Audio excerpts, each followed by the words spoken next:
Allahumma sholli wa sallim ala sayyidina maulana Muhammadin wa ala alihi wa sahbihi asma'in nama ba'du.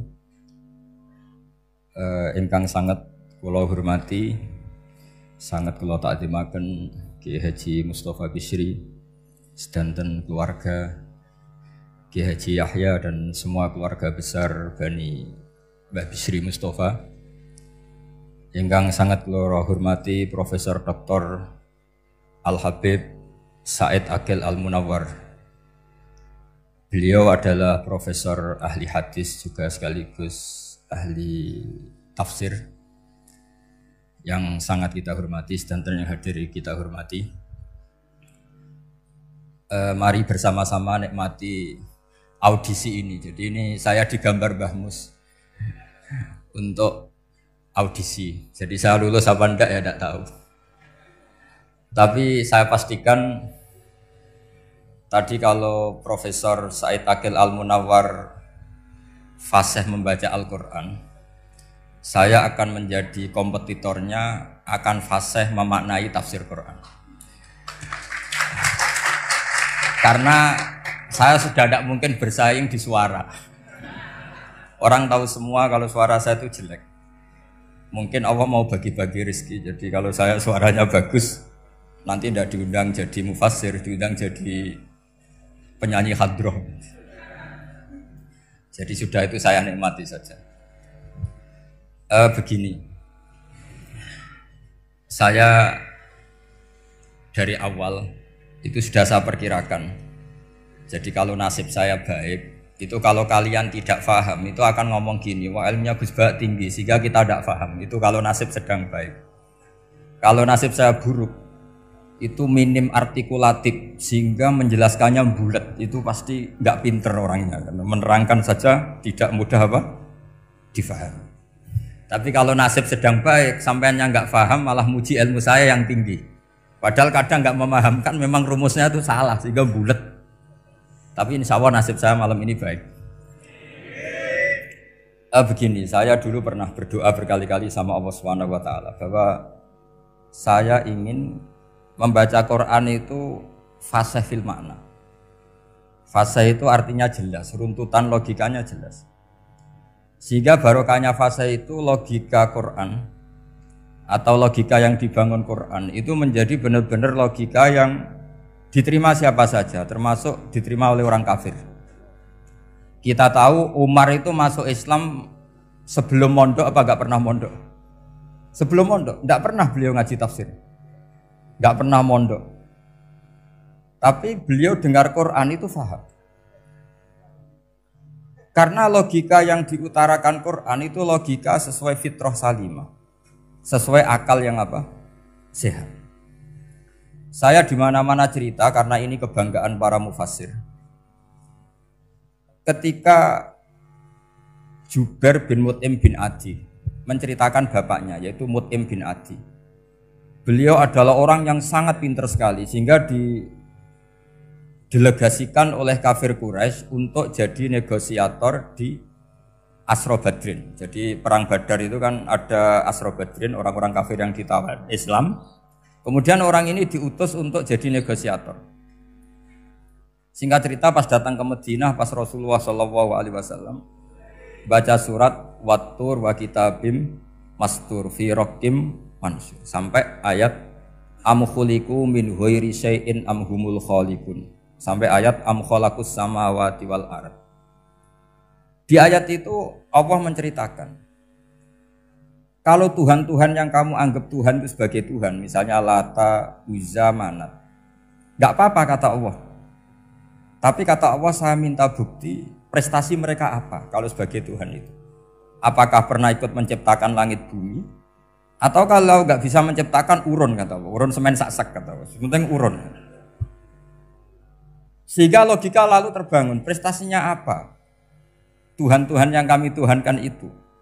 Kata Allah, Qul ara'aitum ma tad'una min dunillah aruni madza khalaqu minal ardi am lahum syirkun fis samawati. Kalau mereka Tuhan, tunjukkan prestasinya ke saya kata Allah. Apakah mereka terlibat dalam penciptaan langit dan bumi? Atau kalau nggak bisa menciptakan 100% kata Allah setidaknya urun. Ya tadi urun semen, am lahum syirkun fis samawati. Syirkun maknanya urunan. Lalu ketuhanan berhala, Uzza dan sebagainya batal karena ayat ini. Orang kafir berpikir wah ini tidak Tuhan karena nggak punya prestasi apa-apa.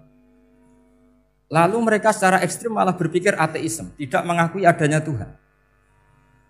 Kalau nggak diakui adanya Tuhan, berarti alam raya ini dimulai dari ketiadaan. Logikanya berarti begini, hadhil maujudat khalaqahal adam. Langit yang karuan wujud, bumi yang karuan wujud, hewan-hewan yang karuan wujud, matahari, rembulan, lautan semuanya wujud. Kemudian semua maujudat ini dirumuskan khalaqahal adam, diciptakan oleh ketiadaan. Pertanyaannya adalah mahwal junun asyaddu min hada. Kegilaan apa yang lebih parah ketimbang ini? Karena sesuatu yang wujud dimulai dari sesuatu yang tidak wujud. Berarti sama dengan mengatakan hadhil maujudat khalaqahal adam. Semua yang enggak ada ini diciptakan oleh sesuatu yang enggak ada. Jadi semua yang ada diciptakan oleh sesuatu yang enggak ada. Maka Quran ketika ngendikan am khuliqu min ghairi syai'in. Apakah kalian semua atau mereka semua diciptakan min ghairi syai'in, min ghairi khaliqin maujudin. Saya ngecek di beberapa tafsir termasuk bukan kitab tafsir tapi maknanya sama seperti di Ihya. Masa alam raya seindah ini, seeksistensi ini, senyata ini kemudian diciptakan oleh sesuatu yang tidak ada. Mereka akhirnya mikir, ya harus diciptakan oleh sesuatu yang ada. Nah, karena sesuatu yang ada ini posisi pencipta, maka harus berstatus super. Nah, super ini oleh ulama dibahasakan wajibil wujud. Maka zat yang menciptakan ini namanya zat sing wajibil wujud. Lalu wajibil wujud ini oleh Islam disebut Allah Subhanahu wa ta'ala. Kayak apa fasihnya Quran bikin logika? Atau orang yang jadi Tuhan itu yang mengklaim sebagai Tuhan? Itu juga mungkin, yang penting mewujud. Siapa itu? Fir'aun. Fir'aun itu mengaku sebagai Tuhan. Dia sudah sah dari segi dia wujud. Namanya orang wujud punya eksistensi, mungkin berkreasi. Saya ulang lagi, namanya orang wujud punya eksistensi, tentu mungkin berkreasi. Tapi pertanyaannya begini, ketika Musa tanya, pertama ditanya Musa, lalu kamu kalau menyembah selain saya, nyembah siapa? Kata Musa, Rabbul Alamin. Siapa Rabbul Alamin? Rabbus samawati wal ardi, yang menuhani langit bumi. Terus kata Fir'aun, tidak jawab, manggil Haman. Haman, kamu kan arsitektur, coba ibnili sorhal ali abluhul asbab. Ya Haman ibnili sorhal ali abluhul asbab. Bangunkan sebuah piramida yang tinggi, la'ali at-tali'u ila ilahi Musa. Saya ingin melihat Tuhannya Musa. Lalu kemungkinan Tuhan di bumi, kata Fir'aun, ma'alim tulakum min ilahin ghairi. Kemana-mana saya melihat yang jadi Tuhan saya. Musa ngerti kalau Fir'aun ini pekok cara bahasa Jawa itu. Itu menerangkan sifatnya Allah itu dengan sifat yang sederhana, tapi justru dengan sederhana ini Fir'aun tidak bisa jawab. Terus Nabi Musa ganti argumentasi, Rabbukum wa Rabbu abaikumul awalin. Yang nuhani nenek moyang kamu, leluhur kamu. Itu terperangah, kagetnya bukan main Fir'aun. Karena para umatnya, para punggawanya lalu berpikir, kalau ini Tuhan berarti buyut-buyutnya enggak ada Tuhan, kan Tuhannya datang terlambat. Makanya Pak Jokowi kalau dituduh PKI gak terima. Saya ini lahir tahun berapa gitu. Pas ada PKI itu masih 4 tahun. Masa ada PKI balita? Ini enggak, ini ada Tuhan balita, Tuhan terlambat. Pertanyaannya adalah kalau Fir'aun itu Tuhan, lalu bapaknya, mbahnya, buyutnya Tuhannya siapa? Makanya ketika Allah disifati Nabi Musa, Rabbukum wa Rabbu abaikumul awalin. Yang nuhani nenek moyang kamu, itu kagetnya bukan? Dan semenjak itu banyak punggawa Fir'aun yang iman. Ini yang akhirnya nanti jadi waqala rajulun mu'minum min ali fir'auna yaktumu imana. Atau yang menjadi ayat wajah rajulun min aqsal madinati yas'a. Kenapa mereka menjadi iman? Karena logika Fir'aun Tuhan itu gugur, runtuh. Bisori khil hujjah, dengan logika yang sangat transparan. Jadi ini perlu belajar tauhid. Jadi kalau sampean sudah kalah suara, jangan kalah logika. Kalau sudah kalah suara, kalah logika, jangan kalah tinggal mendengar saja kok tidak paham bangunnya gitu. Jadi ini sering saya utarakan. Makanya banyak ulama mengatakan Fasihu ibaratil Quran itu bukan sekedar notnya atau sajaknya kalau boleh dibilang saja, tapi karena runtutan cara berpikirnya. Maka kelihatan sekali di tema-tema Quran. Ketika nyifati Allah Rabbus samawati wal ardi tidak mengalahkan Fir'aun, justru dengan sifat yang ringan Rabbukum wa Rabbu abaikumul awalin bisa mengalahkan Fir'aun. Nah, kenapa sekarang orang tidak fasih baca Quran? Karena tadi perangkat itu tidak cukup. Saya berkali-kali matur, juga sering matur Mbah Mus. Saya itu masih sekarang masih belajar Al-Ibris, Mbah Misbah, Marbawi, semua khazanah tafsir, baik yang bahasa Jawa, bahasa Melayu itu masih saya pelajari. Termasuk saya pelajari lughatnya. Mulai lughat yang setengah benar sampai macam-macam. Saya tadi matur sama Profesor Said Aqil Al-Munawwar. Memang bacanya harus urut Said Aqil Al-Munawwar. Karena sekali salah Said Aqil Sirat. Sebenarnya enggak apa-apa, ini sama-sama orang alim. Cuma enggak tahu nasib di publik ini, enggak tahu saya ya, macam-macam lah gitu. Namanya orang banyak. Enggak usah dijelaskan. Tapi semuanya baik. Saya pernah ketemu Pak Said Aqil Sirat itu bilang gini, Gus, orang jadi wali itu sebabnya dua. Mungkin kalau kayak jenengan banyak pecintanya, yang doakan banyak. Kalau saya banyak yang benci, wah itu ngirangi dosa gitu kan. Batinku dasar wong alim bener wah. Jadi beliau nikmati memang itu.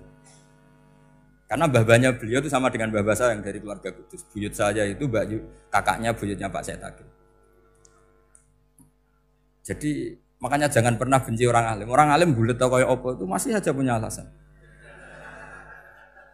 Saya itu dengar Kiai Bisri, cerita Kiai Bisri itu tidak ada yang serius. Dulu ketika ada polemik haji yang mu'alim, itu orang kumpul semua di sini. Kata Kiai Bisri, sudah nunggu Mbah Fadl. Mbah Fadl sudah di rumah. Ngiranya orang itu ya Mbah Fadl rawuh dileteh. Setelah lama Mbah Fadl tidak datang. Loh Kiai Bisri, Mbah Fadl tidak datang. Lah ya di rumah.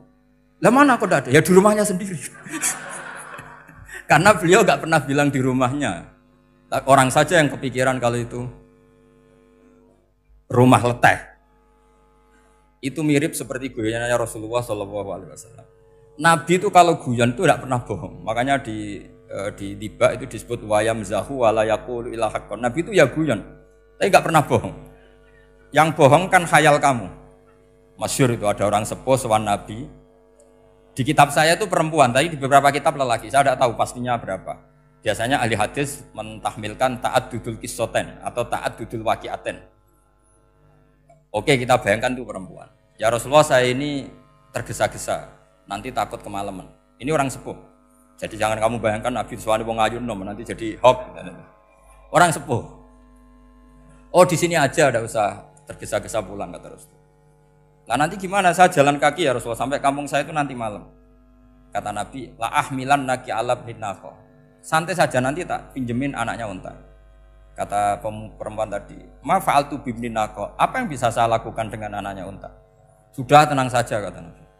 Setelah mau pulang, disiapkan unta, ya unta tua, unta layak dinaikin. Ya Rasulullah ini kok unta tua? Katanya anaknya unta. Nabi dengan santai, oh masih tua ya anak unta. Jadi itu menafsirkan anaknya unta cilik itu kan pikirannya kamu kan.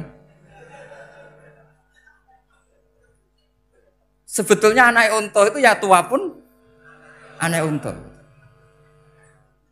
Maka saya itu yang termasuk bangga. Nasib saya nanti insya Allah kayak Gus Mus, kayak Gus Dur. Sampai tua dipanggil Gus.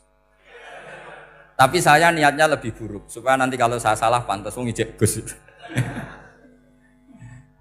Tapi dalam kompetisi kadang Gus itu kalah. Itu dulu di Pondok Sarang tuh kalau ke WC itu antri.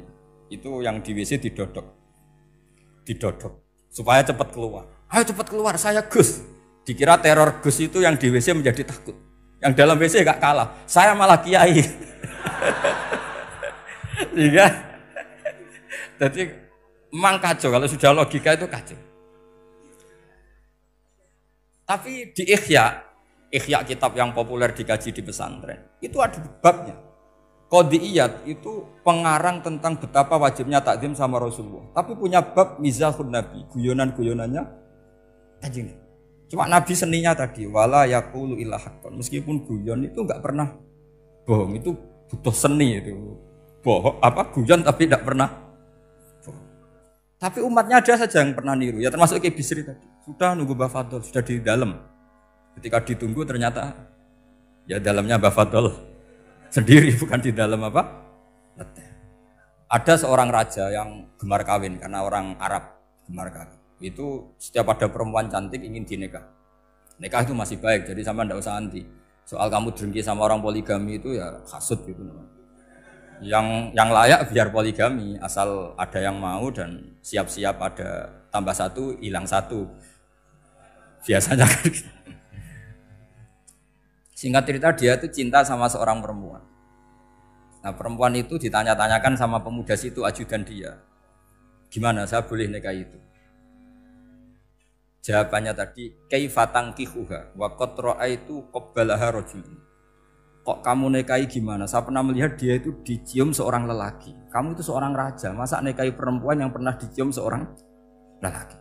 Wah itu miso-miso raja. Udah enggak. Saya ini raja muslim soleh, masa nikahi orang yang pernah dicium lelaki? Suatu saat si pemuda ini menikahi perempuan itu.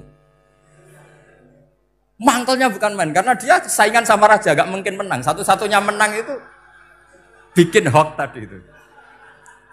Ini cerita ini di Ithaf, di sarahnya Ikhya. Kamu kira di cerita Alfu Yaumin wa Lailatin Abu Nawas, enggak, ini cerita di Ithaf. Kitab yang sangat sakral karena sarahnya apa? Ikhya. Setelah nikah, maki-maki raja. Orang tidak punya harga diri, perempuan pernah dicium orang kok dinikahi. Tadri mandalikar rojul, kamu tahu siapa lelaki itu? Gua abuha, itu bapaknya. Oh terajan wasem, enggak ngerti gitu. Jadi apa? Kiai-kiai dulu itu rileks. Sehingga saya datang ke sini ketika diminta sama Mbak Mus. Sebenarnya enggak diminta, diperintahkan. Karena pasti pakai agak-agak otoriter gitu. Karena di atas kita, jauh di atas kita. Mbah Mun guru saja manggil beliau Lek. Karena kita tahu Mbah Mus punya ibunya itu binti Khalil Harun. Mbah Khalil itu, saya punya manakibnya banyak tentang Mbah Khalil Harun. Jadi beliau itu adiknya Umar Harun. Mbah Umar Harun itu dulu alim-alimnya Ki Sarang, setelah Mbah Ghazali itu Mbah Umar Harun. Termasuk Mbah Khalil Harun yang ngaji sama kakaknya Umar Harun. Setelah beliau alim alama, singkat cerita setelah menyelesaikan pendidikan, pindah ke Kasingan itu dibawain santri oleh kakaknya, namanya Umar Harun. Nah Mbah Harun itu punya istri namanya Mbah Sinto, itu saudaranya Mbah Ghazali. Makanya Mbah Mun manggil Mbah Mus itu Lek, karena Mbah Mun ke Mbah Ghazali itu Mbah Mun Nyai Mahmudah binti Ahmad. Ahmad ini bin Su'aib. Su'aib ini juga menantunya Mbah Ghazali. Terus Mbah Ghazali, berarti Mbah Mun dari Mbah Ghazali generasi kelima. Kalau Mbah Mus kira-kira ya Mbah Mus, Nyai Bisri, Mbah Khalil. Nah Nyai Sinto ini sudah saudaranya apa? Mbah Ghazali. Berarti Mbah Mun dengan Gus Mus itu kalah satu tokoh di urutan nasab. Makanya manggil apa? Lek. Tapi Mbah Mus orang baik, tidak pernah manfaatkan itu. Yang sering manfaatkan Mbah Nawawi itu. Karena pernah sepuh itu, wah sembrono kalau sama saya itu. Saya di mana-mana itu digosipkan murid beliau. Ya saya ikhlas saja. Itu satu-satunya harga diri Mbah Nawawi, ya saya ikhlas. Saya ikhlasnya. Jadi karena memang saya manggil beliau juga memang pernah nyembah. Buyut saya kandung itu namanya Maimunah, itu mbaknya Mbah Dowi. Jadi saya ini juga Bani Lasem. Buyut saya kandung namanya Maimunah, istrinya Mbah Umar bin Arabi. Melahirkan mbah saya sampai ibu saya sampai saya. Saya teruskan. Jadi cobalah Quran itu dibaca secara fasih. Kalau ingin baca fasih caranya gimana? Kamu harus belajar balaghah, belajar lisanul Arab, belajar mantek, belajar logika. Kalau logika itu tidak sampai, cari muhalnya. Ini fatwanya Said Robdon Al-Buti, juga fatwanya semua ulama usul fikih. Saya ulang lagi ya, kalau logika kamu nggak paham, cari sisi muhalnya. Saya ulang lagi, cari sisi muhalnya. Misalnya kamu angan-angan tentang Allah nggak dok, sedurungnya Allah itu sopo. Misalnya kamu angan-angan gitu. Sama agama tentu itu dilarang, tapi orang filsafat tetap saja nyari itu. Lalu hentikan pencarian itu, yaitu tadi katakan saja hadhil maujudat yastakhilu ayyakhluqahal adam. Sesuatu yang maujud tentu enggak mungkin disebabkan oleh sesuatu yang tidak ada. Fa innal adama la yu'atsiru aslan wala yakhluqu aslan.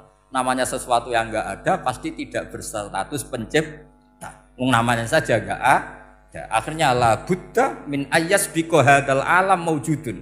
Maka alam ini harus didahului sesuatu yang maujud. Lah maujud ini yang oleh Islam disebut Allah Subhanahu wa taala. Sudah selesai di sini. Tinggal delok TV, tinggal ngopi, turu. Sampai setannya setruk karena nunggu mau bikin was-was itu lagi. Loh, saya itu termasuk kiai paling sering lihat sinetron. Kadang ya lihat Mak Lampir itu sering sekali. Sampai istri saya itu protes, Gus, dengan kata orang banyak orang alim kok senengani delok Mak Lampir. Karena setan mau menggoda saya tentang berpikir Allah. Jadi dia ngenteni. Kok malah mikir Mak Lampir gitu. Setelah lihat Mak Lampir biasanya saya itu lapar, terus makan. Habis makan tidur. Setannya masih nunggu mau was-was. Ternyata saya habis bangun ngopi lagi. Kadang lihat berita orang ditangkap KPK, macam-macam. Ini penting saya utarakan supaya setan itu tidak menang. Jadi ciri utama setan itu kata Rasulullah SAW, setan ini goda umatku, hadhil jibal khalaqaha Allah, hadhil ardo khalaqaha Allah, hadhil bihar khalaqaha Allah, faman khalaqaha Allah. Itu makanya banyak orang jurusan filsafat keblinger karena tanya Allah itu siapa. Kata Rasulullah, jika sampai ini maka kamu harus berhenti. Lu berhenti tanpa dialihkan ke yang lain kan susah. Tinggal aja lihat dulu sinetron. Ya paling gampang ya Mak Lampir, kan ada takut-takutnya sedikit. Karena kalau lihat sinetron anak-anak milenial itu kalau ada artis cantik sampai nangis. Karena istri kamu tidak seperti itu. Jadi ini trik ya. Trik supaya melihat TV tapi tidak nyesal.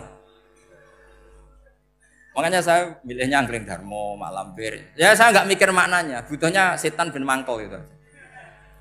Karena ngenteni saya mikir itu, ternyata tidak mikir itu lagi. Jadi makom saya itu beda, sama-sama lihat sinetron. Mungkin saya jadi wali karena lihat sinetron. Mungkin ya. Makanya banyak wali itu nggak bisa diduga. Banyak orang jadi wali itu justru karena makan, justru karena melakukan hal-hal yang cara orang banyak itu salah. Itu Abu Yazid Al-Bustami itu pernah tanya sama Allah.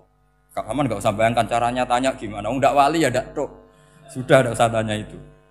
Abu tanya gini, ya Allah, orang sesergup saya dalam ibadah sedekat ini sama jenengan.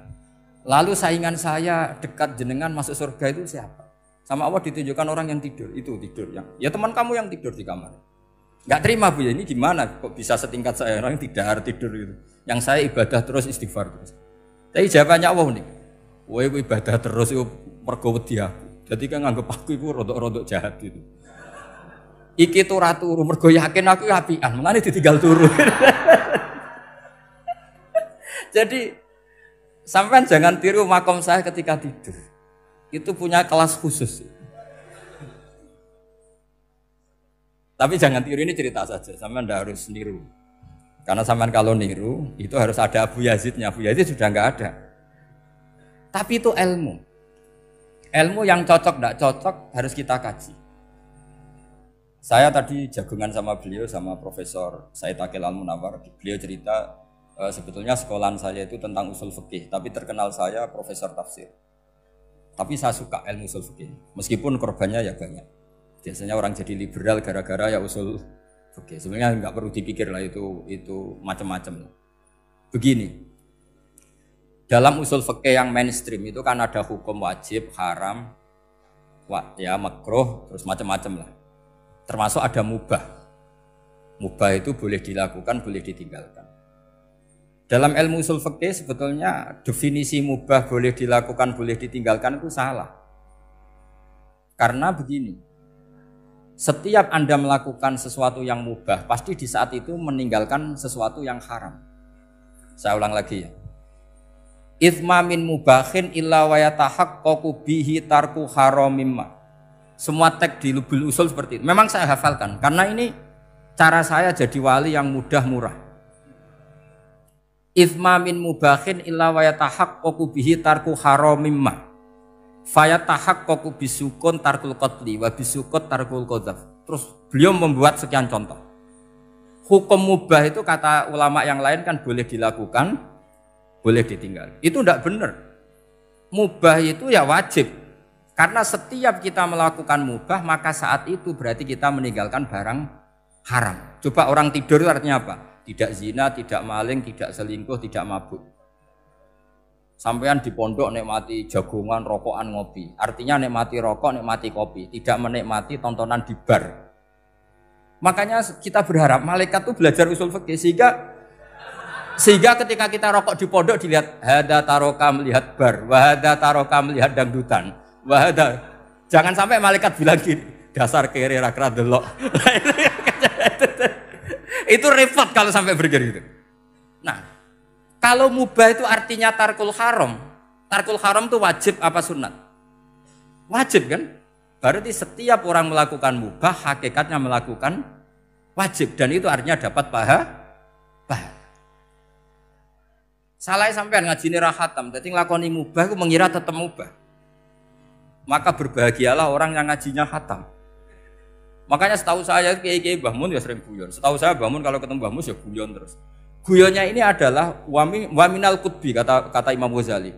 Qutbu hadaddin al-istildad bil mubahat. Poros agama ini pada akhirnya adalah nikmati sesuatu yang dibolehkan Allah Subhanahu. Orang itu kalau fasik mau makan siang aja kalau nggak ditemani perempuan cantik nggak bisa makan. Mau jalan-jalan kalau nggak ditemani perempuan cantik nggak bisa jalan-jalan. Kalau kiai-kiai itu enggak. Gujluk-gujlukan wis seneng ira karuan. Dulu terkenalnya Kiai Bisri, Kiai diundang katanya mau ada menteri. Ternyata menterinya ya beliau tidak masakan tok di sini. Karena maknanya menteri itu pembantu presiden. Semua kita adalah bantu presiden terlaksananya kedamaian itu. Loh iya kan?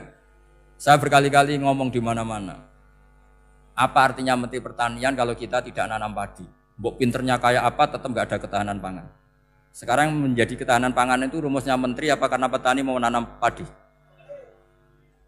Itu hakikatnya membantu presiden dalam ketahanan pangan. Cuma petani lebih keren karena tidak butuh digaji. Kalau menteri ya keren tapi kurang keren karena masih dapat apa? Gaji. Akeh tunggale anak mikir untuk gaji. Nah petani ndak mikir nggak dapat gaji. Oh, itu keren. Selalu rakyat lebih keren dibanding pejabatnya. Memang gitu aturannya begitu. Aturannya begitu. Kamu saja yang kurang syukur. Jadi rakyat tuh gremeng. Enak jadi menteri. Ya sudah itu hak kamu. Tapi saya tidak berpikir seperti itu. Maka saya ulang lagi ya. Kenapa saya ngomong seperti ini? Supaya tadi saya sudah bilang, saya sudah enggak menang dalam suara, harus menang dalam logika. Karena ini audisi, ini audisi. Di kabar Mbah Mus, nanti yang menang siapa enggak tahu saya. Tadi Pak Muat, sekarang saya, kemarin Gus Zofur enggak tahu saya. Nanti masuk nominasi apa enggak tahu. Begini, kalau artinya fi'lul mubah itu tarkul haram, saya ulang lagi. Kalau fi'lul mubah itu artinya tarkul, maka mubah ini spesial sespesialnya. Sehingga Allah kadang ngendikan sederhana sekali. Wa min ayatihi manamukum billaili wan nahar. Termasuk ayatnya Allah adalah kamu ditakdir tidur malam hari maupun siang hari. Kalau kamu enggak malam hari, subuh hari, pagi hari, siang hari. Kenapa dihitung wa min ayatihi? Sekarang kalau ada pakar medis, pakar kesehatan bilang, ini kalau kurang istirahat mati, kalau kurang istirahat jantungan. Berarti tidur adalah menghilangkan penyakit jantung. Obat paling mandi dengan orang rutin tidurnya itu masih mandi orang rutin tidur. Kamu beli obat harganya 1 miliar tapi gak pernah tidur 3 hari, tetap taqabbalallahu minna minkum taqabbal ya karim. Maka yang penting itu obatnya apa tidurnya? Tidurnya yang dibantu obat. Tapi kalau obat tok gak dibantu tidur, masih sakit. Berarti penting mana tidur sama obat? Karena penting tidur wa min ayatihi. Orang kayak sampean sering delok YouTube, delok gambar macam-macam. Barokah mana dengan tidur? Wong nak melek mripate delok macam-macam. Barokah tidur. Jadi tidur adalah perlawanan terhadap keinginan melakukan haraman. Ya, saya ulang lagi, tidur itu adalah perlawanan terhadap keinginan melakukan keharaman. Jadi kalau mau tidur nyati gini, ya Allah, siap tidak berangan-angan tentang maksiat terus tidur. Oh, itu wa min ayatihi. Jangan kok gak di duit terus ngombe sing akeh ben iso ngantuk. Wah, ini tidur yang untuk melawan kemiskinan. Supaya lupa utangnya tidur, lupa kasusnya, itu udah akan jadi wali yang seperti itu. Kalau jadi wali tak gugat itu. Nah, sehingga karena mubah itu tarkul haram, Allah itu sering menghitung ibadah yang super itu halal mubah. Misalnya Allah ngendikan kulu washrobu, kamu harus makan. Sekarang gini, jaga kesehatan itu wajib enggak? Wajib. Kalau saya tidak sehat tidak bisa ngaji di sini. Apalagi Mbah Mus kalau nggak sehat ditunggu orang se-Indonesia fatwanya. Dan di antara cara sehat kamu harus makan. Kalau nggak makan sakit. Lalu makan dengan posisi menyehatkan orang yang bisa fatwa, bisa mulang, bisa macam-macam. Posisi ini super apa tidak super? Super. Maka Allah kadang sederhana ngendikan ibadah itu kulu wasrobu jom kowe yo mangan yo. Tapi ayat ini menjadi tidak hebat kalau dibaca orang tidak pernah ngaji, nggak pernah ngaji usul fikih. Pangeran piye to? Dirimo ngongkon mangan kowe dikongkokno kulu. Wis ora usah ngono ya wis mangan. Rusak Quran kena makna ngono iku rusak. Kamu tahu superiornya ayat kulu wasrobu kalau belajar fa inna fi'lal mubah berarti tarkul haram karena saat melakukan mubah artinya tarkul haram. Dan tarkul haram itu penting. Sekarang gini, merusak diri sendiri haram apa enggak? Haram. Untuk supaya tidak rusak kamu harus makan. Berarti makan wajib apa sunat? Wajib. Lho sing haram itu kalau tulung piring dintekno. Nah, dengan cara pemaknaan seperti ini, Quran akan superior. Bahkan di ayat-ayat yang kelihatannya sederhana, kulu washrobu wala tusrifu. Ketika Nabi Musa dimenangkan mengalahkan Fir'aun, itu Allah firman pertama gitu. Kamu harus makan mimma razaqnakum. Cuma syaratnya wala tatghaw fihi fayakhilla alaikum ghadab. Kalau kamu berlebihan nanti dapat ghadab saya. Nah, khawatir saya kalau ilmu ini sudah hilang, terus ayat-ayat yang biasa tentang kemanusiaan dikira biasa. Padahal ayat ini super, misalnya nikah. Nikah itu oleh Allah, perempuan yang kita nikahin, itu oleh Allah disebut surga. Saya punya bukti, misalnya gini ayat ya, wala tangkihul musyrikati hatta yu'min, wala amatum mu'minatun khairum min musyrikati walau a'jabatkum. Terusannya ayat, wala tangkihul musyrikina hatta yu'minu. Wala abdu mu'minun khairum min musyriki walau a'jabakum. Terusannya ayat ulaika yad'una ilan nar. Para musyrikah yang ingin kamu nikahi karena mereka non muslim atau kafirah atau musyrikah itu hanya mengajak kamu masuk neraka. Maksudnya ngajak itu kan bisa saja kamu tertarik perempuan tadi sampai kompromi merubah akidah kamu. Terusannya ayat wallahu yad'u ilal jannah. Harusnya dengan perbandingan kamu jangan menikahi musyrikah. Logika perbandingannya kan wawaw yad'u ila nikahil mu'minah. Saya ulang lagi. Harusnya muqabalahnya kan wawaw yad'u ila nikahil mu'minah. Allah mengajak kamu supaya menikahi mu'minah. Tapi kata mu'minah sama Allah diganti wawaw yad'u ilal jannah. Allah mengajak kamu masuk surga. Ila nikahil mu'minah. Artinya gini. Setiap kamu hubungan intim sama istri kamu, itu adalah menjadi kamu tidak zina. Jadi kalau kamu tidak zina, barokahnya istri kamu ini penopang kamu masuk surga. Makanya Rasulullah pernah ditanya, ibadah itu apa saja? Nabi secara ringan diantara jawabannya, wa fi buti ahadikum shadaqah. Sudah kamu ngumpul istri kamu itu ya ibadah. Terus kata sahabat-sahabat, ya Rasulullah ayati ahaduna syahwatahu wa walahu ajrun. Yang benar saja Rasulullah, masa urusan gitu dapat pahala. Nabi jawabannya ya enteng, alaih salawatu fi haramin aka'ana ali wisrun. Kalau dia salah yang dikeloni kan ya dosa. Berarti kalau ngeloni yang benar juga pahala. Berarti istri kamu itu jannah surga.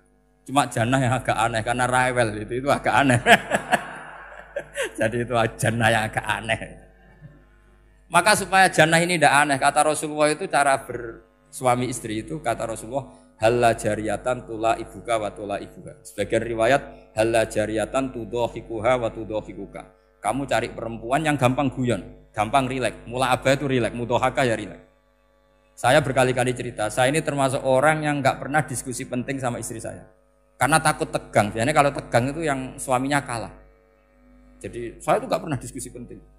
Saya kemarin mau ke Pasuruan ya, mau ke Peloso itu ditanya, mau kemana? Ya tidak tahu. Terus pulangnya kapan? Ya nggak tahu. Wong kok rohan. Ya saya senang saja. Nggak roh itu artinya kan bodoh. Orang bodoh itu nggak mukallaf, artinya nggak dosa kata saya. Jadi saya ngambil hikmahnya saja. Anda takut. Ditakoi kok jawabannya ra jelas. orang jelas itu misteri. Memang dunia itu penuh misteri. Pokoknya tak itu. Pokoknya yang kira-kira itu jadi tidak penting.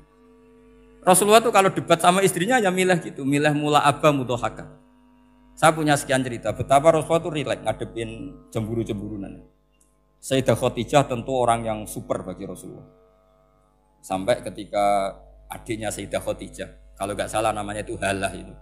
Kalau datang itu Rasulullah tuh menjamu karena mengingatkan suara Khadijah.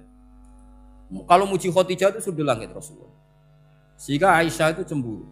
Bagaimana Anda selalu muji Khadijah? Waqad abdalakallahu khairan minha. Allah mengganti yang lebih cantik ketimbang Khadijah dan lebih muda. Maksudnya Aisyah. Kenapa masih muji yang sudah meninggal? Tua lagi kan. Gantian Sayyidah Fatimah yang tersinggung karena ibunya ditua-tuakan. Itu ketika Fatimah cemburu, mangkelnya sama Sayyidah Aisyah. Mangkel manusiawi loh. Enggak usah kamu jadi Syiah terus benci Aisyah itu. Karena kalau kamu jadi benci Aisyah berarti kamu nganggap Aisyah itu salah. Dan itu efeknya di Rasulullah, berarti Rasulullah milih istri yang salah. Makanya kita ini mazhabnya ahli sunnah. Abu Bakar tidak mal'un. Kenapa tidak mal'un? Kalau kamu bilang Abu Bakar mal'un berarti Rasulullah salah pilih teman. Umar tidak mal'un karena Rasulullah pasti milih teman yang benar. Begitu juga milih istri yang benar. Dalilnya tidak usah jauh-jauh. At-thayyibatu lit-thayyibi. At-yabut thayyib tentu Rasulullah. Berarti istrinya pasti thayyibah. Jadi madhab ahli sunnah adalah madhab sing jelas-jelas min baini farsi wa damil labanan khalisan sa'iwal lisyari. Jadi kalau kamu cari logika gampang saja. Nabi itu thayyib, bahkan at-yabut thayyib. Padahal kata Allah at-thayyibatu lit-thayyibi. Ya jelas ya. Jadi ini tidak usah dimasukkan hati tentang konfliknya Aisyah dan Fatimah, itu biasa saja. Yang satu bela ibunya, yang satu bela dirinya. Sebenarnya Aisyah itu nggak niat ngeritik Khadijah, ingin diperhatikan Rasulullah saja. Terus ketika Sayyidah Fatimah matur ya Rasulullah saya supaya ngalahkan Aisyah itu gimana? Karena ibu saya sudah meninggal, ya memang cantik dia, muda dia. Dan tahu betul orang kalau Nabi itu sangat mencintai Aisyah. Kata Rasulullah, bilang gini saja, tetap hebat ibu saya. Karena ibu saya dapat Rasulullah rondo untuk Joko. Kowe ayu kaya apa iku untuk dudo. Jadi rileks saja Rasulullah. Akhirnya ya semenjak itu enggak ngeritik lagi, bahaya ini kalau ngeritik. Khadijah itu kan sudah umur 40 tahun. Janda dapat Joko. Aisyah perawan untuk dudo. Keren mana? Keren Khadijah. Jadi tidak semua masalah itu Nabi itu menyelesaikan cara ekstrim. Nabi itu biasa mula apa? Santai rileks. Nah, kalau para mbak-mbak ini ingin jadi surga yang enggak aneh, syaratnya jangan rewel karena di surga itu enggak boleh ada orang rewel. Tapi kalau enggak rewel sementara suami kamu enggak bener, ini namanya goblok. Maka kata Mbah Mun kalau ngijazahi santri-santrinya, "Cung bojomu kudu rewel, enggak ngono fakir," kata Mbah Mun. Tapi santri yang di belakang gremeng, "Iya, Mbah, nak fakir, nak jantungan mati." Makanya sering itu. Jadi di antara ulumil Quran itu ada istilah maudhi'ul mutmar mengganti maudhi'ud dhamir atau maudhi'ul lafzi menggantikan lafdzan akhar.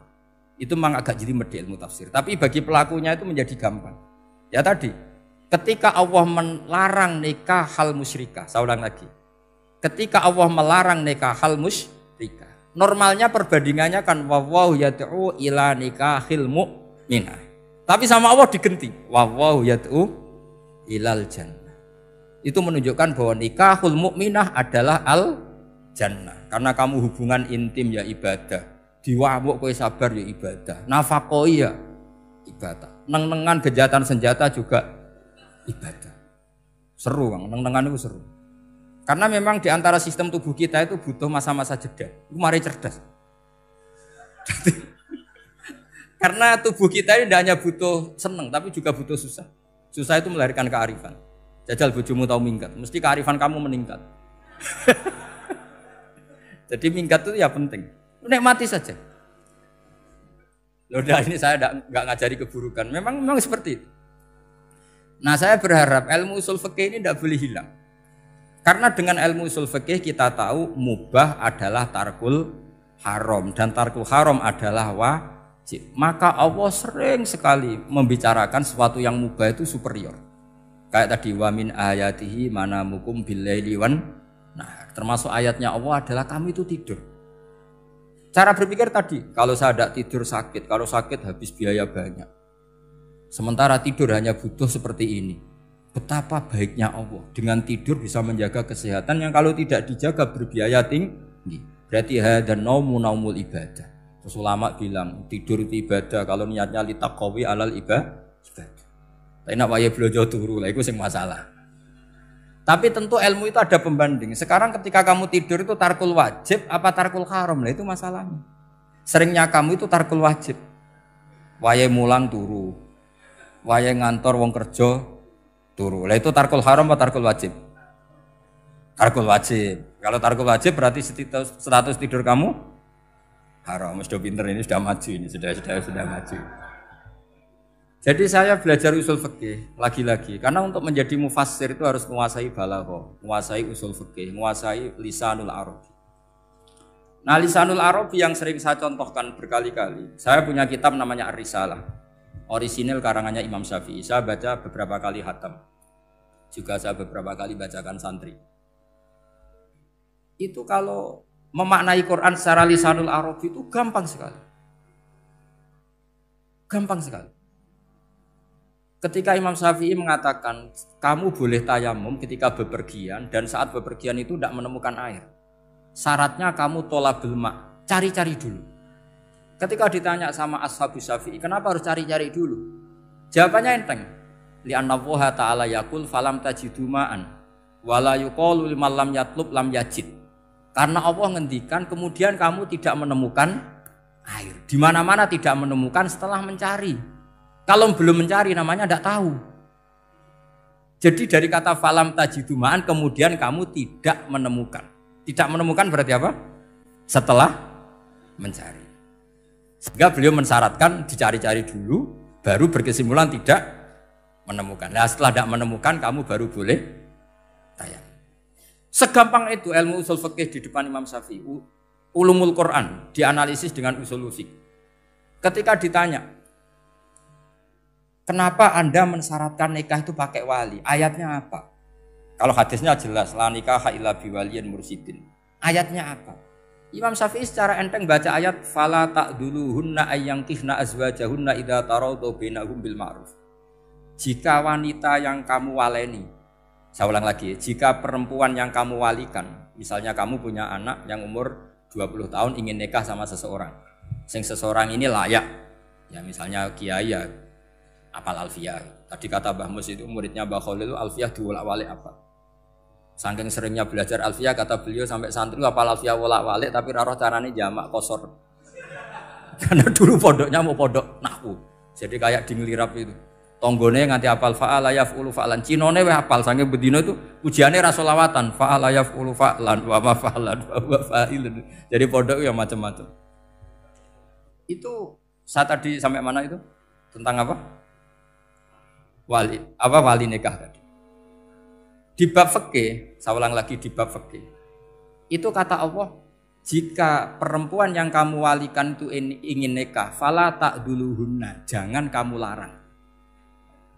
Kata Imam Syafi'i, kalau seorang wali tidak punya hak mewalikan, maka larangan jangan menghalangi itu tidak ada gunanya. Misalnya gini, Zaid itu tidak punya utang saya ulang lagi, Zaid tidak punya utang saya. Memang ini ilmu logika, Zaid tidak punya utang saya. Terus sampean bilang ke saya gini, Gus Bah, Zaid ojo tageh. Itu omongannya wong aneh apa enggak? Aneh kan? Tapi kalau Zaid punya utang saya 1 juta, terus kamu menasihati saya, Gus Zaid ojo tageh. Benar apa enggak? Wali itu punya hak melarang. Saya ulang lagi, wali berarti punya hak melarang putrinya tidak nikah. Sehingga diperintahkan Allah, kamu jangan pernah melarang.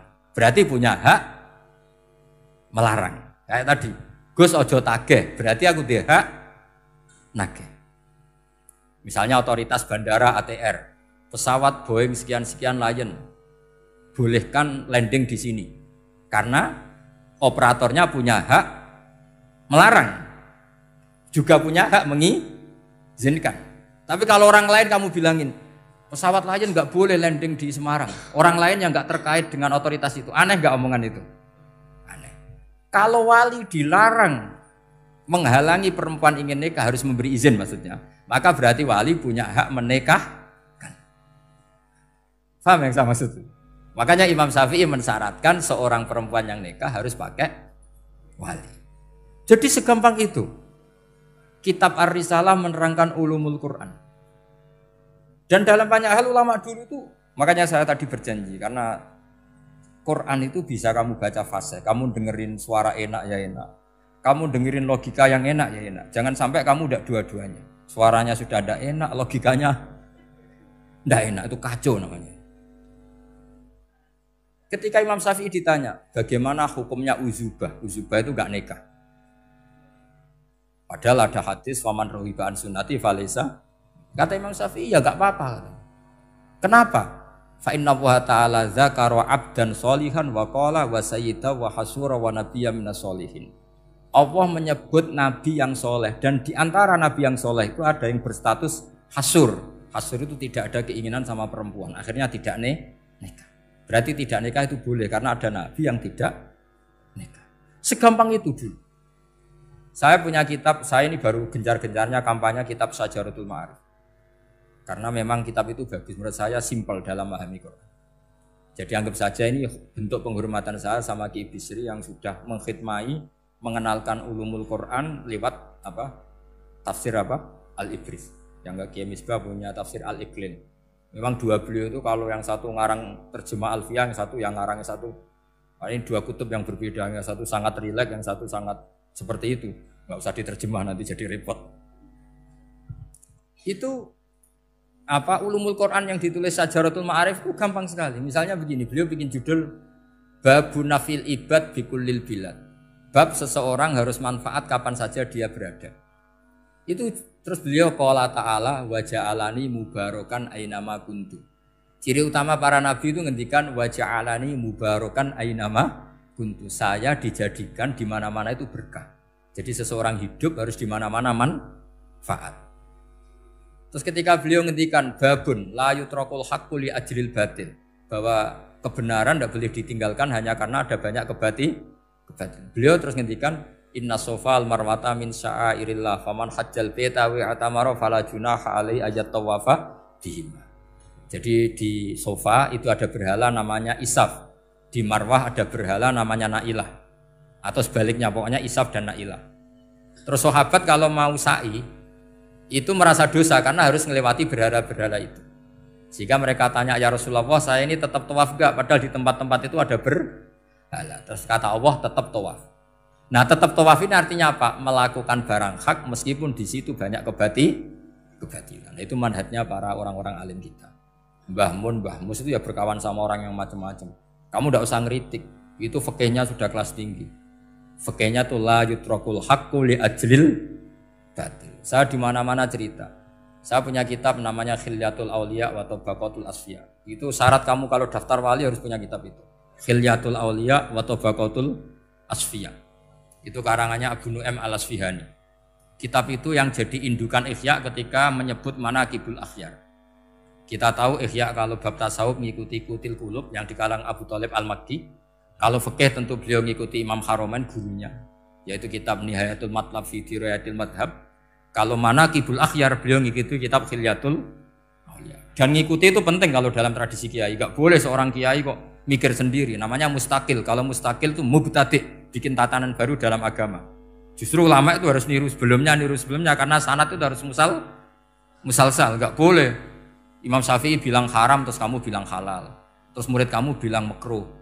Terus muridnya kamu ya pokoknya khilaful aula. Enggak boleh gaya-gayanan gitu. Kalau di kampus plagiat itu dilarang, kalau di pondok itu wajib. Makanya banyak kalau tes itu ngerpek. Karena belajar itu tanpa batas katanya. Lu kok ngerpek? Mboten ya, jari belajar kapan saja. Jadi mboten ngerpek, mutolaah pas tes. Kacau tuh santri itu. Mutolaah tapi pas apa? Tes. Itu dalam kitab Khilyatul Auliya diterangkan. Uniknya rawinya itu siapa? Sufyan bin Uyainah, orang yang sangat khusyuk. Gurunya Imam Syafi'i. Kita tahu Imam Syafi'i punya guru zaman di Mekah itu namanya Muslim bin Khalid Az-Zanji. dalam hadis ngikuti Sufyan Ats-Tsauri sama Ibnu Uyainah. Tapi beliau intisabnya lebih ke Imam Malik ketika ngaji apa? Muwatta. Terus beliau punya guru usul fikih namanya Muhammad bin Hasan Asy-Syaibani. Itu Sufyan bin Uyainah dalam kitab itu diceritakan. Pernah suatu saat Isa sama Yahya. Ini supaya saya tahu fikihnya Mbah Mun, fikihnya Mbah Mus. Isa sama Yahya itu satu nabi yang sama-sama muda, yang satu angkatan. Saya berkali-kali cerita, nabi yang satu angkatan itu ada 3. Tapi yang 2 ini enggak level, yaitu Ibrahim dan Lut. Tapi enggak level karena Lut itu adalah pernah keponakan siapa? Ibrahim. Musa dan Harun, tapi Harun itu enggak levelnya Musa karena dia jadi nabi berdasar proposal Nabi Musa. Jadi Nabi Musa itu alsak, agak pelak. Sehingga beliau kalau menjelaskan kesulitan, terus pakai jubir. Makanya kemarin-kemarin itu ada wali yang kalau ngomong pakai apa? Jubir. Akhirnya Nabi Musa ngendikan apa?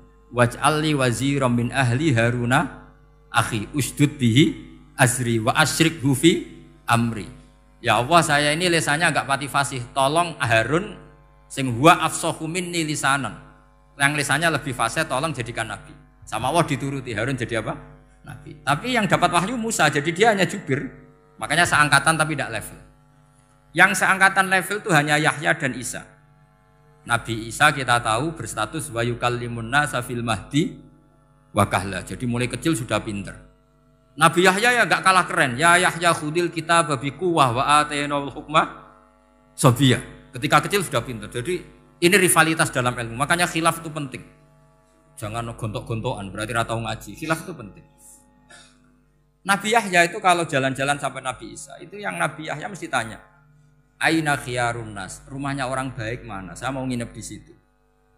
Mesti tanya gitu kalau di satu perkampungan yang beliau-beliau sedang jalan-jalan. Tapi kalau Nabi Isa tanyanya aneh, aina syirarun nas, wong sing elek-elek manggone nang ndi? Akhirnya ini kan terjadi debat, tapi karena sama nabinya ya ndak debat kusir terus, kubu-kubunan kosong berapa sama kosong berapa, enggak, ini sama. Ya sama-sama kosong-kosong, sama-sama orang ikhlas itu kosong-kosong. Sama lama terus debat kecil. Kenapa kamu tanya aina khiyarun nas? Mana orang-orang baik? Jawabnya Nabi Yahya, ya kumpul orang baik itu enak, nyaman, teduh, enak lah.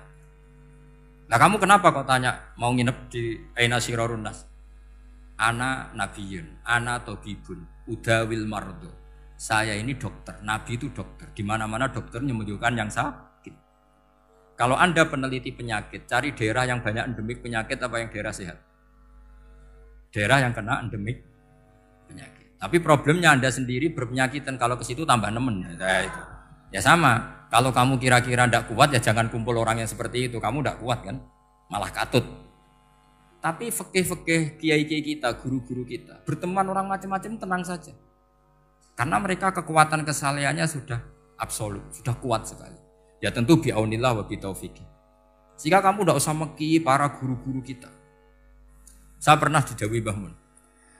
Ya Jong ya aku wis ketemu Megawati. Piye-piye Indonesia kudu damai. Engko nak tukaran yo repot. Jane yo piye aku yo kiai. Artinya beliau harus ketemu karena untuk supaya Indonesia itu damai. Beliau anggap saja makili religius, Bu Mega makili apa? Nasional. Dan Indonesia damai itu kalau ada kerjasama antara kaum nasionalis dan kaum apa? Religi. Jadi yang namanya damai itu penting sekali. Sampai Rasulullah itu pernah berdamai sama orang yang jelas-jelas kafir. Apalagi Indonesia belum sampai seperti itu. Yaitu kita tahu dalam Sulhul Hudaybiyah, Nabi berakad damai sama Suhail bin Amr. Padahal kafir. Nah, kalau kamu Qur'annya sudah seperti itu, maka Qur'an itu punya kekuatan yang luar biasa. Ketika Sayyidina Ali konflik sama Sayyidina Muawiyah, itu dirumuskan kita berdamai. Setelah kita berdamai, terus ada pertanyaan begini. Lalu orang yang sedang konflik itu nak ketemu raine, roh raine wis ra seneng. Ning dinggon jenenge konflik ketemu raine wis ra seneng. Oke, kita pakai mediator, kata Sayyidina Ali. Akhirnya Sayyidina Ali pakai mediator, Muawiyah pakai mediator. Terus orang Khawarij bilang, dalilnya apa mediator itu? Enggak ada Qur'annya. Itu orang Khawarij. Sama enggak usah tanya, kalau orang sekarang yang apa Gus? Wah itu mari fitnah, itu provokator berarti tanya gitu. Singkat cerita terus Sayyidina Ali itu agak marah. Karena beliau terbentuk oleh Quran. Itu spontan Sayyidina Ali baca ayat Wa in khiftum shiqaqa bainihima fab'atsu hakaman min ahli wa hakaman min ahliya. Jika suami istri menghadapi konflik, di mana-mana konflik roh raine kan gak seneng.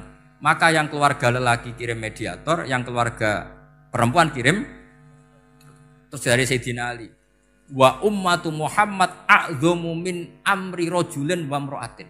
Umatnya Muhammad lebih serius ketimbang urusan lelaki dan perempuan. Wong suami istri saja kalau konflik butuh mediator, apalagi hadhil segampang itu mereka istidlal. Jadi mediator dalilnya mana ya? Dalilnya wa in khiftum shiqaqa bainihima fab'atsu hakaman min ahli wa hakaman min ahli. Dulu Quran itu seperti itu. Nah sekarang problemnya Quran itu tidak dikaji seperti itu sehingga fasihul ibarat atau fasihul akli atau balaghatut ta'aqqul itu enggak ada. Makanya saya ini pengagum kitab Ibnu Hajar al-Asqalani yang nyari Bukhari. Kata Ibnu Hajar al-Asqalani, termasuk mukjizatnya Quran adalah al-iltizat al-aqli. Akal itu menjadi nyaman. Itu uniknya yang dicontohkan seperti ngaji saya malam ini. Misalnya Allah ngendikan am khuliqu min ghairi syai'in, yang namanya maujudat tentu diciptakan sesuatu yang maujud. Karena akal akan tersiksa ketika dicekoki gini. Hadhil maujudat khalaqahal adam. Tersisa enggak akal kamu sebagai orang waras dicekoki pikiran hadhil maujudat khalaqahal adam. Ini maujudat disebabkan oleh ketiadaan. Mesti kowe ra iso turu. Barang rono kok iso gawe iku piye? Nah ini yang dimaksud dalam ilmu tasawuf ala bi dzikrillah tatmainnul qulub. Jadi cara tenangnya hati itu macam-macam. Nak wong toreko wis wong kon wiridan. Nak kaya kula rada ahli akal wis meneng. Alhamdulillah di pangeran sing wujud. Berarti hadil maujudat khalaqahal maujud. Berhubung maujud ini pencipta berstatus super. Super itu dalam agama disebut wajibul wujud atau musabbibul asbab atau kausa primamboh lah sauni-uni. Sing penting itu ora hadil maujudat khalaqahal ada. Makanya kata beliau, Nabi itu bukan sekedar jamal suratan, ganteng secara perawakan secara fisik enggak, tapi juga Nabi punya jamalul akal. Akalnya itu nyaman. Yaitu kita disuruh iman dengan sesuatu yang memang kita nyaman. Seperti kita disuruh iman bahwa alam ini diciptakan oleh Allah, oleh al-mawjud yang super. Kan terus nyaman. Coba kalau kamu diajarin Islam, alam ini yakini yang menciptakan adalah ketiadaan. Oh, kamu kuliah sampai profesor, sampai dokter pusing. Ini ajaran apa? Sesuatu yang tidak ada menyebabkan sesuatu yang ada. Itu namanya termasuk ajaran ini indah karena ada al-iltizat al-akli. Kenyamanan apa? Berpikir karena terusnya. Ya saya kira demikian, ini audisinya selesai. Assalamualaikum warahmatullahi wabarakatuh. Allahumma sholli wa sallim ala sayyidina maulana Muhammadin wa ala alihi wa sahbihi asma'in nama ba'du.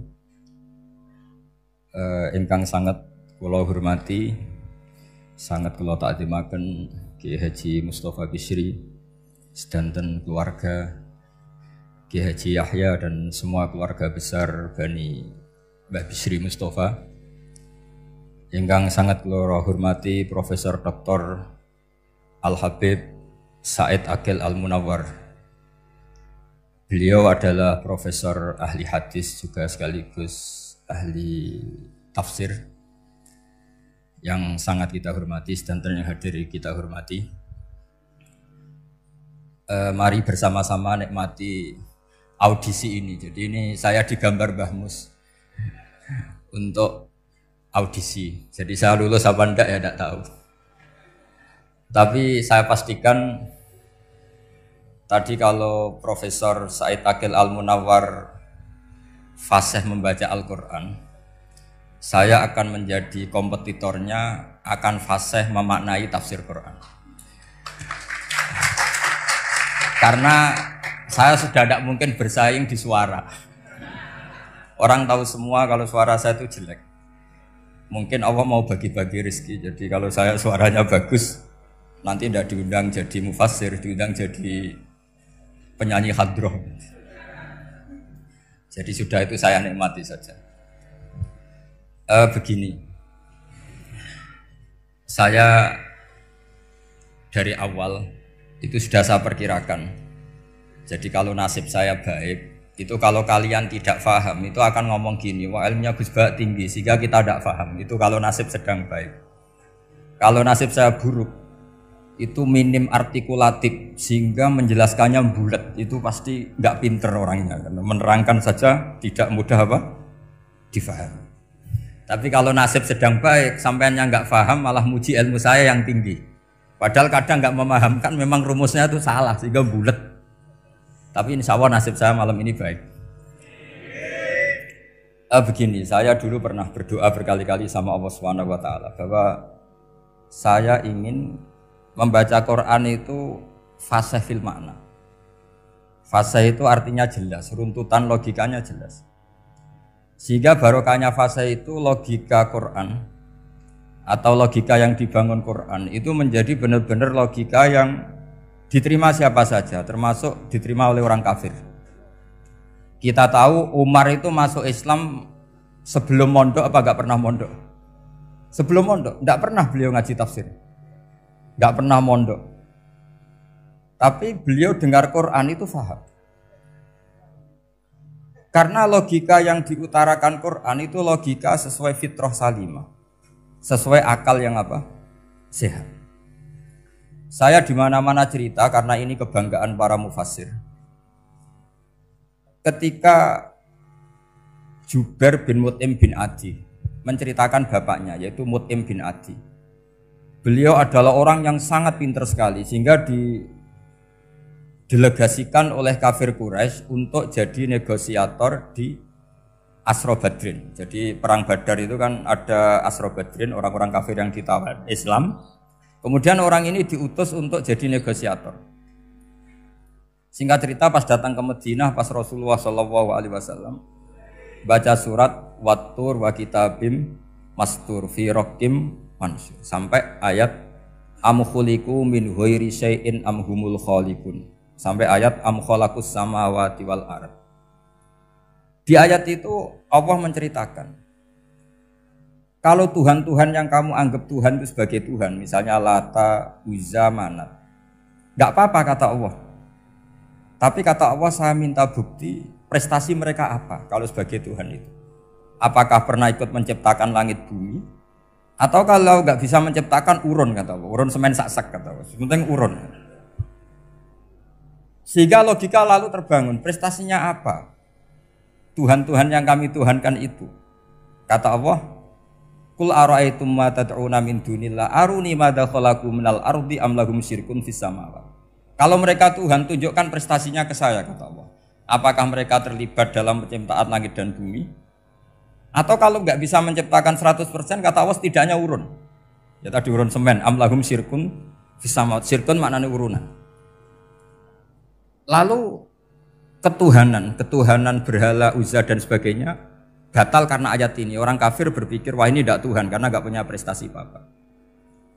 Lalu mereka secara ekstrim malah berpikir ateisme, tidak mengakui adanya Tuhan. Kalau nggak diakui adanya Tuhan, berarti alam raya ini dimulai dari ketiadaan. Logikanya berarti begini, hadhil maujudat khalaqahal adam. Langit yang karuan wujud, bumi yang karuan wujud, hewan-hewan yang karuan wujud, matahari, rembulan, lautan semuanya wujud. Kemudian semua maujudat ini dirumuskan khalaqahal adam, diciptakan oleh ketiadaan. Pertanyaannya adalah mahuwal junun asyaddu min hada. Kegilaan apa yang lebih parah ketimbang ini? Karena sesuatu yang wujud dimulai dari sesuatu yang tidak wujud. Berarti sama dengan mengatakan hadhil maujudat khalaqahal adam. Semua yang enggak ada ini diciptakan oleh sesuatu yang enggak ada. Jadi semua yang ada diciptakan oleh sesuatu yang enggak ada. Maka Quran ketika ngendikan am khuliqu min ghairi syai'in. Apakah kalian semua atau mereka semua diciptakan min ghairi syai'in, min ghairi khaliqin maujudin. Saya ngecek di beberapa tafsir termasuk bukan kitab tafsir tapi maknanya sama.